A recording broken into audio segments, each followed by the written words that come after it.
Hey there! Welcome to Spectrum Pulse, where we talk about music, movies, art, and culture. And today it's a big one. We're going to be talking about the surprise new album from Kendrick Lamar GNX.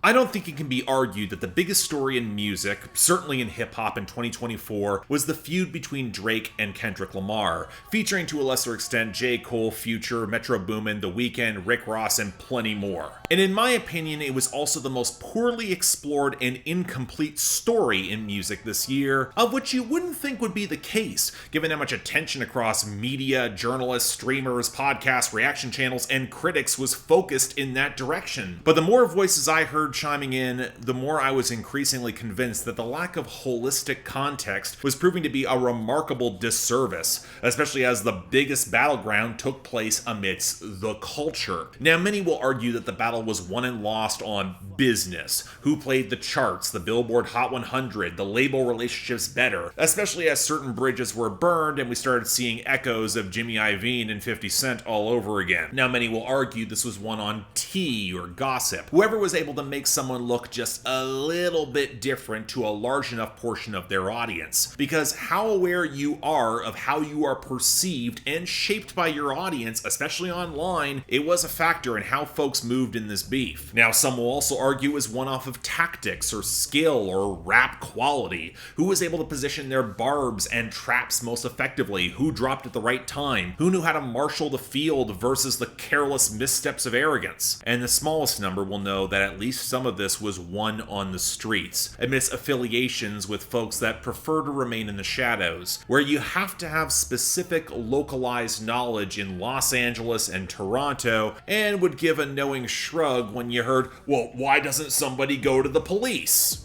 If you know.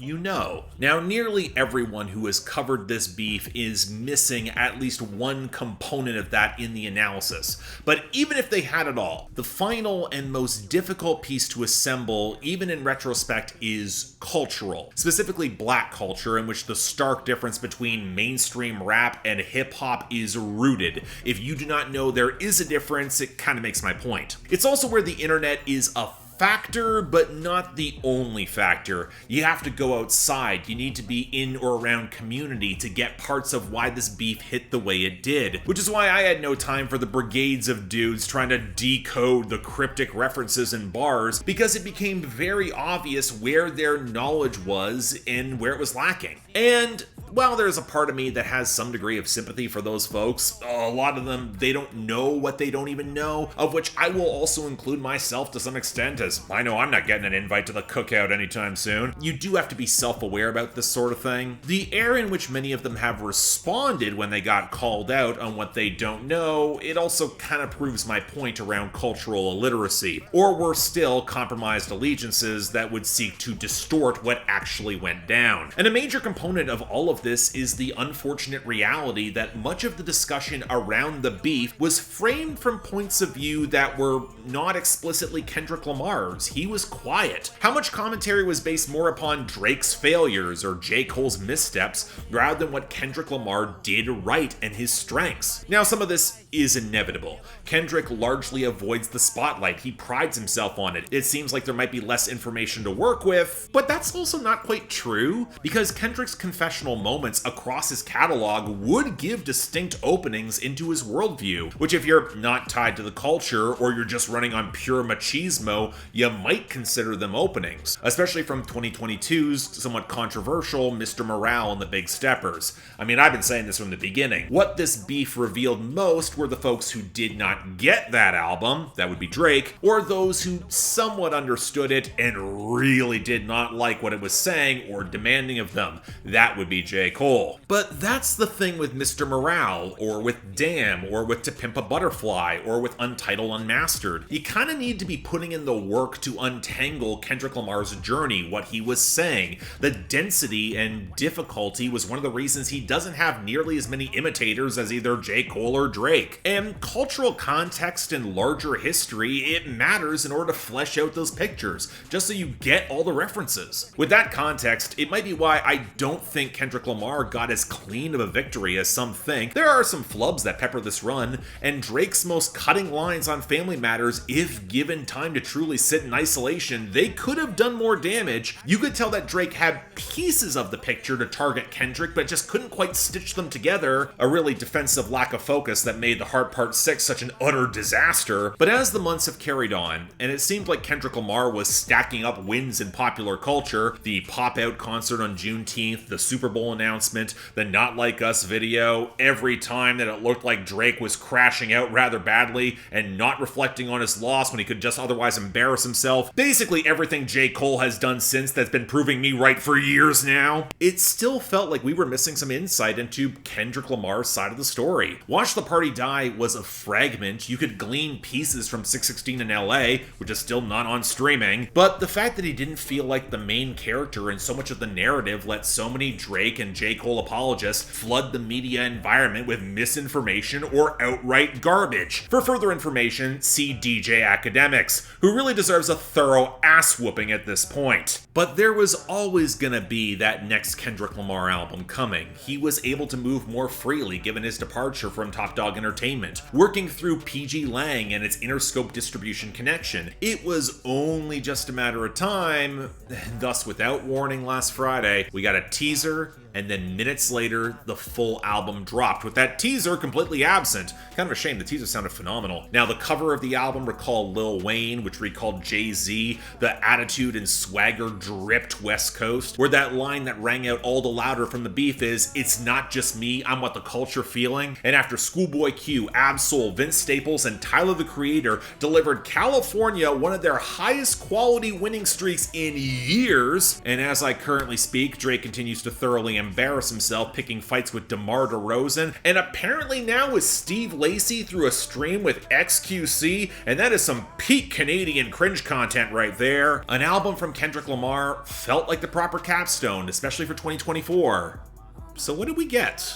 Well, immediately I'm of several minds when thinking about GNX. On the one hand, it's his most concise and commercial project since a damn, where if he got the word from the NFL that he could not play Not Like Us at the Super Bowl, which I would understand, he's got more than enough similar bangers in order to fill in that time, and proof that he could indeed play the same commercial game as everyone else and run up the score, even marginally independent. Of course, as someone who has seen Kendrick Lamar 3 times live, twice as a festival headliner, his A-list status was never in doubt to me. He draws a massive crowd, but this is the project that feels designed to make that inescapable, where the album art referencing Hard Knock Life and the Carter 2 feels very pointed to assert that mainstream presence. At the same time though, it's probably the most joyously local Kendrick has been since Good Kid Mad City, drenched in West Coast synth-driven minimalism, but also peppered with some very expensive and recognizable R&B samples and flamenco singing that highlights how deeply he is entrenched in that scene, that culture, including putting on a bunch of relatively obscure California rappers, which might be the biggest credits of their entire careers. He has that power. He's gonna use it to uplift them and his city, but also in direct opposition to the often incorrect assumption that West Coast rap is more focused on production and is less lyrical, just like Vince Staples did with Dark Times and Tyler the Creator did with Chromacopia. Kendrick Lamar has a personal thematic focus and journey to explore on this project.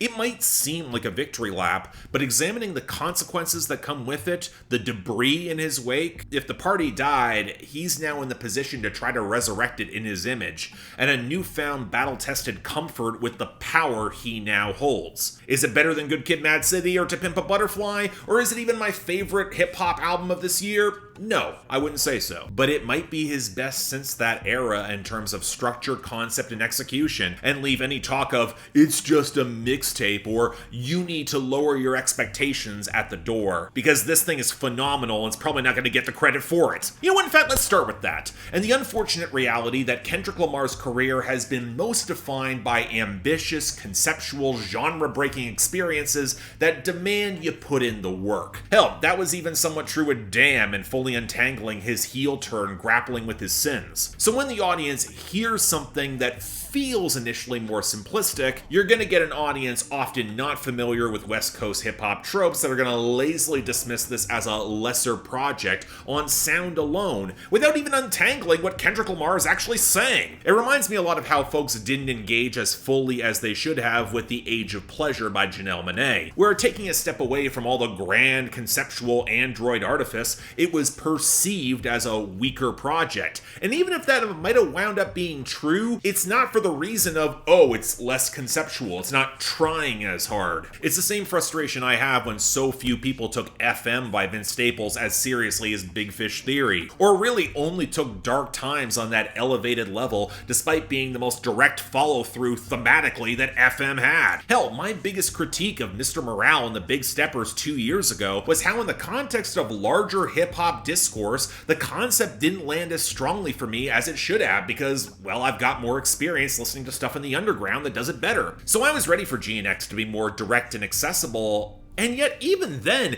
it was pretty far from directly conventional within West Coast hip-hop. Just because Mustard is contributing production to a couple songs, it's not like Kendrick's making a YG album. Hell, you know what? Let's consider the production, which really should be split into two categories. The spare, synth-bass heavy grooves that course with this stalking menace, and, well, everything else, which is still remarkably eclectic, all things considered. The first song, Whacked Out Murals, opens with the flamenco vocals from Dea Barrera before creating that creeping, slow build for over 5 minutes. It's a masterclass in escalating tension that Kendrick delivers all across this album, where he could have just locked into the groove, but he adds that added little flip of intensity. Squabble Up has its electro warp split apart by the Debbie Deb sample, and as the track gets even sharper against the chimes, Kendrick's delivery gets more guttural and visceral and sharp. Although I don't really like that faux warble he's attempting across the hook, it feels a little bit awkward. Now, Hey Now has one of the most punishingly crushing bass hits that I have heard this year,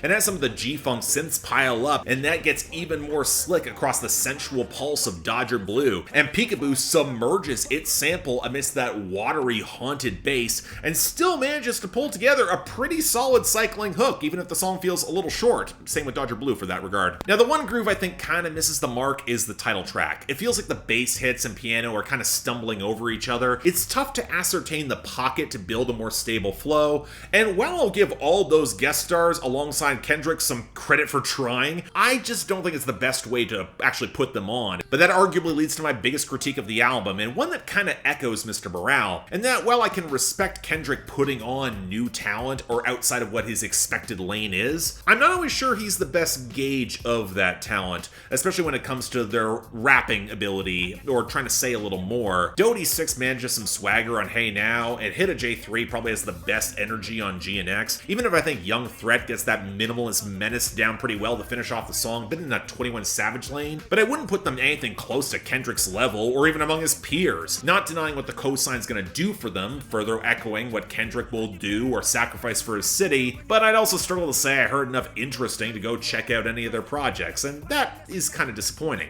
Now compare this to when SZA shows up twice on Luther and Gloria. The talent and interplay is just on a different level, or even how Wally the Sensei, Roddy Ricch, and Siet handled the hook of Dodger Blue. It feels like there is a greater level of polish, but then again, Kendrick Lamar put Kodak Black all over Mr. Morale to even undermine or question the themes, and some of his cosigns have been hit or miss throughout his career. But speaking of Mr. Morale, one observation I had was how it was often attempting to straddle the uneasy boundary between the challenging subject matter and more commercial concessions in order to satiate TDE where he was on his way out. And while GNX has many of those same crossover moments, there is an ease and flair that sticks the landing a lot more often. Luther is an echo of the crooning R&B. It came in a couple cuts of Damn, but it's not as choppy as a song like Loyalty. Thank the Luther Vandross sample for that. And as someone who really doesn't like SWV, the flip of Use Your Heart for the Heart Part 6 was inspired. Probably one of the more lightweight songs in the Heart series, but in order to reclaim what Drake attempted to do that song, I think it's beautifully effective. And Gloria is so lush with the textured percussion, the faint chimes, the swells of strings, and the neo-soul and Spanish guitars. I love SZA's hook here. It feels like a spiritual successor to her more lush and organic R&B the past couple of years like Good Days and Saturn, and her role conceptually on the song is superb. We'll get back to that. But the production choices I like the most are twofold. The reversed minimalist knock of Man at the Garden, which knows how to create that terrific slow build for the final verse amazing atmosphere, and of course, the Tupac flip on Reincarnated with the pianos and the old-fashioned drums and the guitar rollick, and Kendrick delivering a Tupac impression that quashes the imitations, along with some call and response in different voices that reminded me both of the internal dialogues that have crisscrossed his classic albums, but also a smidge of when Dr. Dre helped give him that West Coast swagger in order to match his intensity. And while a lot of this album is rather angry, we'll come back to that as well, it also features probably some of Kendrick's silliest moments to date. He has a sense of humor that doesn't get the shine it deserves. The goofy flourishes on Squabble Up, the wry silliness of Peekaboo, and of course the holler of Mustard all over TV Off, which has a stellar beat switch and it feels like the spiritual successor to Not Like Us. Hell, I actually might like TV Off more overall. Many of those more commercial moments, they're gonna draw comparisons with Damn, but I honestly think it's where Kendrick gets a bit of an edge on at least production. Soundwave gives these grooves, well, texture and flow and some muscle. Jack Antonoff follows off a lot of his pop work with the polish and space to let Kendrick Lamar's personality command the mix. Moreover, in comparison with a lot of West Coast hip-hop that is a bit more on the G-funk over hyphy, Kendrick Lamar doesn't sound like he's relaxing or chilling out or just vibing here.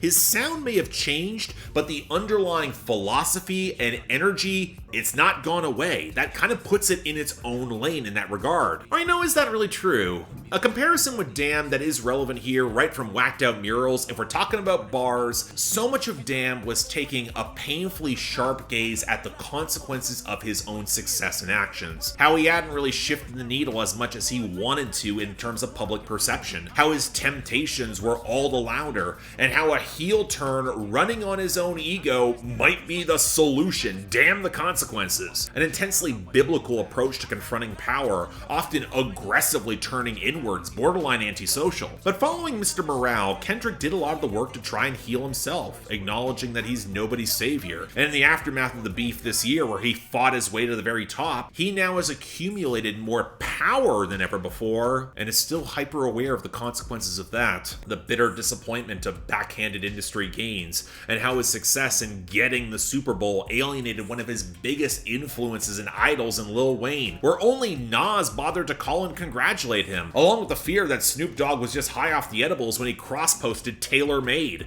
and some very real street-level reality of beef where money was placed in the streets to try to find dirt on him, and while the West Coast held him down in Compton, there is that lingering fear that it would only take one desperate dumbass to crash out or target him or his friends or his family. Probably remembers Nipsey Hussle or all the other friends who have died in gang-related activity. For many, it was just entertainment watching this beef. But beef is more real than the ignorant dipshits on the internet want it to be, especially when for a lot of folks it was just a joke and he's not laughing. A lot of opinions, but no power to carry it. And really, power is the underlying theme of this album. Kendrick now has it more sure than ever, and for the first time, appears to not have just accepted that that power corrupts. Power reveals. And it's very clear who is used to that dynamic impacting them versus those who aren't. I like that Kendrick took a subliminal at Andrew Schultz in that corny-ass podcast. I like that Kendrick is acutely aware of the lines that are being drawn in LA, where so many want to claim sets or flex but really don't travel into the city, looking straight at Aiden Ross here or a bunch of the other goofy-ass streamers. Or on Squabble Up, calling out those who would rather snitch or go fed. It's also why Man at the Garden is arguably one of my favorite songs here.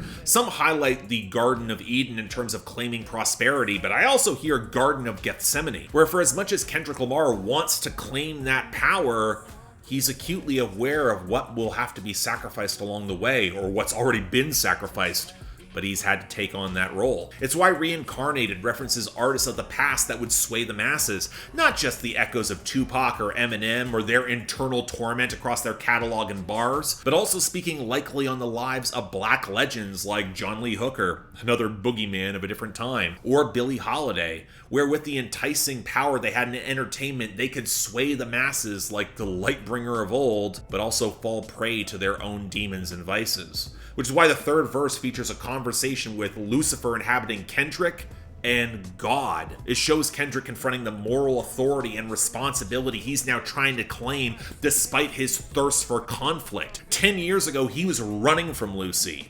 This is where he sees a chance to step up and utilize the power at his disposal to make something truly good if he can. And what's amusing is that in that wake, Kendrick is willing to give the people what they want. He can deliver the songs that electrify the masses instead of pacify them, flip the TV off, find that core of moral integrity, inspire them to get away from cheap hypocritical conflicts, be willing to back up your words. But even then, Kendrick's not afraid to showcase where it didn't fully work for him, where he had to learn hard lessons. The Heart Part 6 is an exploration of the rise of TDE, and a pretty low stakes one, but what's most revealing is how Kendrick Lamar takes responsibility for Black Hippie not taking off, how it led to rifts within the family, and then the mature vulnerability that's required to set down arms and talk it out as men. And then Gloria ties it all together as we get that source of Kendrick Lamar's power, and one where there's always going to be some level of internal tension. He writes about a messy relationship with SZA, who's playing the other side,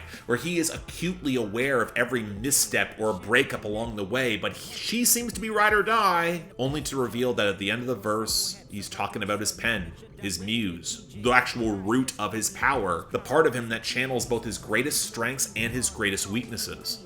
And the album ends forcing us staring into that mirror, hey, just like Mr. Morale, where Kendrick has come to reconcile each complicated step to attain that power. Like with Mr. Morale, it holds the mirror up to the audience, who rarely, if ever, confronts the material consequences of the power that they themselves hold and can use. It's why the back half of this album is stacked with people that Kendrick Lamar is trying to elevate and put on, make the most of the chances they are given. Whereas Luther is more aspirational, damn near utopian in thinking of what could be done if you aim higher, aspire to more. It also feels like a progression from previous projects. His albums in the 2010s were often starkly negative, confronting the whole idea of power or using it, and that responsibility, with the expectation that he would have to become their savior. But I think Kendrick knows this change isn't going to be captured by just one man, even if he would deserve all the fruits of his labor. To quote him, it's what the culture's feeling. But to put it all together,